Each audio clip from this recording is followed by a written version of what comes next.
ये इंडस दरिया पर कनाल बना के मजदूरों और किसानों के बच्चों को प्यासा मारना चाहते हैं। ये किस तरह का इंसाफ है? ये अपनी तरक्की की खातिर हमारी जमीनों की हरियाली का कत्लेआम करना चाहते हैं।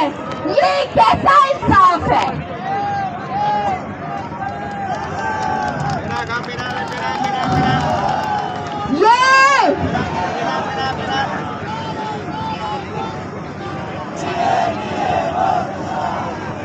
ये 1 करोड़ लोगों को हक छीन के 1 करोड़ मिलियन के करीब जो जमीन है उसको बर्बाद करके एक छोटे से रकबे को आबाद